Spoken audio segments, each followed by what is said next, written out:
Welcome to The Critique. Today, we're looking at a transcript from a live YouTube discussion, Finding God's Forgiveness, Mercy, and Grace. The host, Jack, shares his faith journey, sobriety too, but, well, it often gets sidetracked by panel drama. Yeah, it's quite something. The goal seems to be spiritual teaching, but the execution gets messy. Let's maybe jump right into the structure. Agreed. That feels like the first big hurdle. He opens up wanting to talk about, forgiveness, mercy, grace. These really big concepts. But that's not quite what happens, is it? No, it feels like the show's structure and flow really undermine that core spiritual message. The channel drama just keeps derailing things and eating up time. That's the topic sentence right there. The weakness is just how quickly it descends. He starts talking forgiveness, and bam, suddenly it's about defending himself against guests like Landry, or him saying things like, I am so sick and tired of people lying to me. Right, it's jarring. You tune in expecting maybe some peace, some reflection, and you get conflict. It creates this really unpredictable and kind of unfocused experience for the listener. Exactly. It's exhausting trying to follow. You have theology 1 minute, then panel beef the next. If the main point is spiritual teaching, the structure needs to support that, not fight against it. So, suggestion-wise, how do you manage that in a live setting? Especially when, maybe some guests want that friction. Well, the suggestion is to implement really clear time-boxed segments. You have to isolate the spiritual teaching part. Isolate it from what, exactly? From the interpersonal stuff. The disputes about channel integrity, who's right, who betrayed whom, all that. You physically separate the mission content from the arguments. Okay, time boxing. How would that work practically? Like concrete examples. Okay, so maybe dedicate the first, say, 20 minutes strictly to the planned topic, like unpacking mercy and grace. And during that block, the rule is firm. Chat interactions, questions, they only get addressed if they're directly relevant to those definitions. Setting the tone early. Protecting the core content. Precisely. Then you create a totally separate segment. Label it clearly something like channel feedback or panel dynamics. That becomes the container for the arguments, the accusations about panel hoppers, ego being a schmuck, whatever it is. So listeners know what they're getting. Spiritual talk here, channel drama there. Exactly. It gives the audience choice and, more importantly, it ensures the spiritual message actually gets delivered without being constantly swamped by the other stuff. That makes sense. Containment. Okay, so structure is one piece. What about the host's tone and style in all this? Yeah, that's the second big area. Because Jack sets this incredibly high standard for himself. He talks about wanting to be like Jesus, about honesty and authenticity being the path to God. That's a powerful aspiration. But looking at the transcript, well, the tone and style show some significant cognitive dissonance. It kind of weakens his credibility as a spiritual teacher because he doesn't always seem to model the very virtues he's teaching. Love, forgiveness, peace. But then the moment he's confronted or questioned, like Landry asking about ego struggles, the reaction isn't modeling peace. It's defensive, extremely defensive. Personal attacks even. We see him shift so fast from talking about mercy to yelling things like, "You're a fucking liar, dude," or "You're missing it, you've lost it." right. That rapid switch, that tonal whiplash, it's really confusing for the audience. How are they supposed to apply these teachings in their own lives when the teacher struggles so visibly under pressure? It undermines the message itself. So the suggestion has to be about aligning the talk with the walk, right? Absolutely. The suggestion is to consciously calibrate that reactive communication style. Make it align with the values he professes. He needs to demonstrate forgiveness, compassion, patience in those difficult moments, especially during disagreements. That's tough, though. Live platform, feeling attacked. How do you actually do that? Pause, pivot. It takes real discipline. It does. But Jack has this incredibly powerful tool he can draw on. His own story, his sobriety journey since 2018. That's proof of transformation. So leverage that experience in the moment. Yes. Concrete example. When a sensitive topic comes up, like that ego question, instead of lashing out, he could pause, model vulnerability, maybe reflect right there on his own journey. Like when he mentioned, I came to terms with the fact that I hadn't been happy with me. Ground the reaction in his own recovery. Make it relatable. Exactly. That connects the teaching to his lived experience. It makes it real.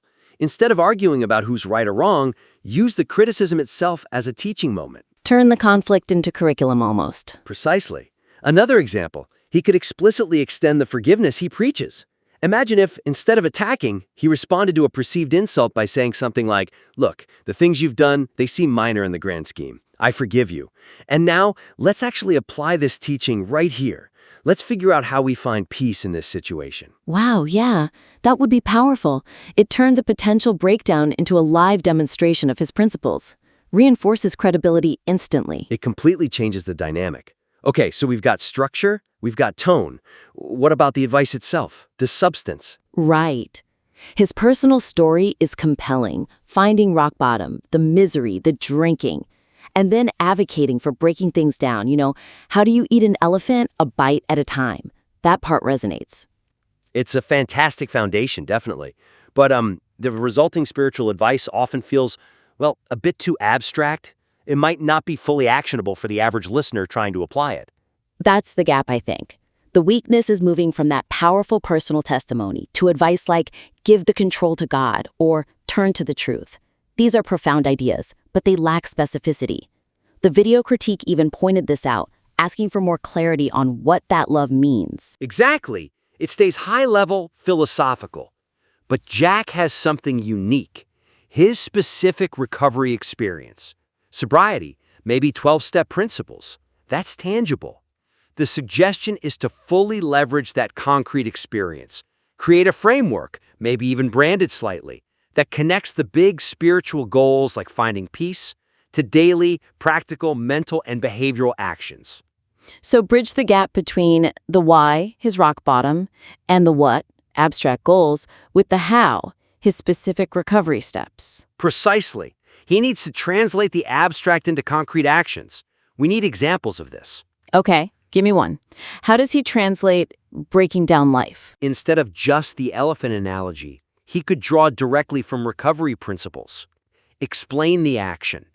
Like, for me, breaking down life meant focusing just on the next hour or even the next minute. If I break down time into more manageable bites, I can make it through my morning without getting overwhelmed by anger or fear. See? That's a specific technique someone can try. That's much more concrete. Okay, what about his bigger ambitions? He talks about wanting to end wars. How do you make that actionable without it sounding, well, naive? You bring it down to the smallest possible individual action. You move past the big, almost unmanageable concepts like secrets and lies or the devil's game and focus on the immediate, moment-to-moment choices, which is core to a lot of recovery programs. Like the one day at a time idea, but even smaller? Even smaller. Focus on the 1-second choice.